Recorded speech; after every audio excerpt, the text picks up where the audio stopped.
क्या गौतम बुद्ध काला जादू करते थे? क्या उनके पास ऐसी शक्तियां थीं जिनका उपयोग करके वे किसी को भी अपना भिक्षु बना लेते थे?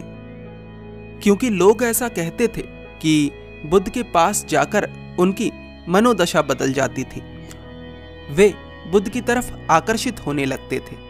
इसके पीछे का वास्तविक कारण क्या था, आज इस कहानी में हम जानेंगे।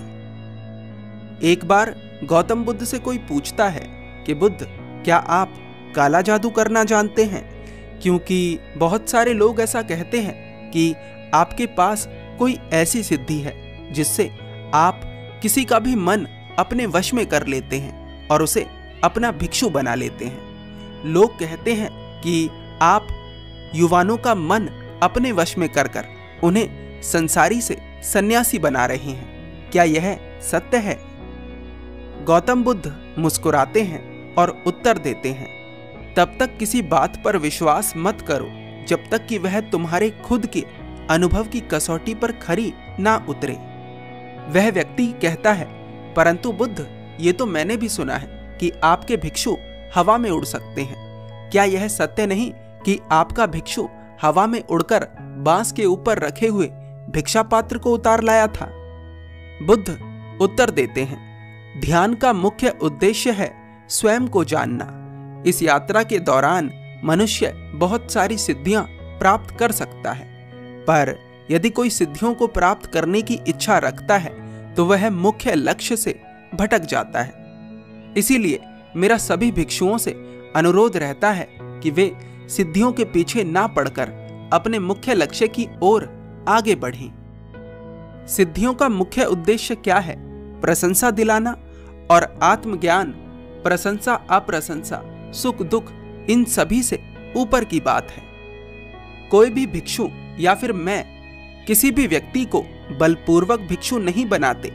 व्यक्ति खुद अपनी इच्छा से संन्यास ग्रहण करता है। मैं सन्यासी व संसारी दोनों को वह ज्ञान देने का प्रयास करता हूं जिससे कि उनका उद्धार हो सके। इसके साथ ही मैं हर व्यक्ति से यह भी कहता हूं कि मेरी किसी भी बात पर विश्वास तभी करना जब वह तुम्हारे खुद के अनुभव की कसौटी पर खरी उतर जाए। वहीं बुद्ध के पास उनका एक भिक्षु बैठा होता है जो उस व्यक्ति से कहता है, यदि हम लोगों के मन को वश में कर उन्हें अपना भिक्षु बनाते तो समाज में जो हमारे भिक्षुओं से ईर्ष्या करते हैं, जो हमारे भिक्षुओं का विरोध करते हैं, क्या हम अब तक उन्हें अपना भिक्षु ना बना चुके होते? यदि वशीकरण के द्वारा ही हम भिक्षु बनाते हैं तो सबसे पहले हम अपने शत्रुओं को अपना भिक्षु बनाते। मनुष्य हर वो कर्म करता है जिससे उसे लगता है कि उसे प्रसन्नता मिलेगी, उसे आनंद मिलेगा, और जब हर दिशा से उसे दुख ही मिलता है तब वह बुद्ध की शरण में आता है। मैं दूसरों के बारे में क्या कहूं, मैं अपनी बात बताता हूं। मैं बहुत दुराचारी था।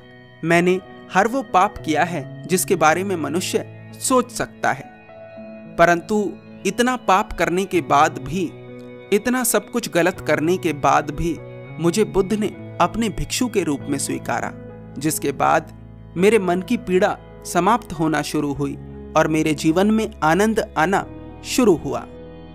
वह व्यक्ति बुद्ध से कहता है, बुद्ध, मुझे क्षमा कर दीजिए, मैं लोगों की बातों से प्रभावित हो गया था।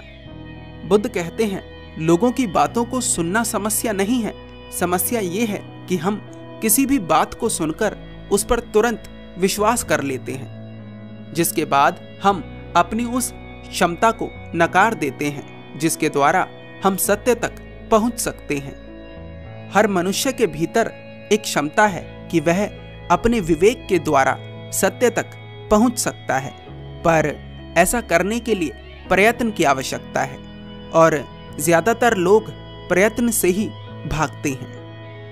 मैं तुमसे दोबारा वही बात कहूंगा कि किसी भी बात पर विश्वास केवल इसलिए मत कर लेना कि वह किसी ज्ञानी व्यक्ति ने कही है, किसी ऐसे व्यक्ति ने कही है जिसका बहुत सम्मान है। किसी भी बात पर विश्वास तभी करना जब वह तुम्हारे खुद के अनुभव की कसौटी पर खरी उतर जाए।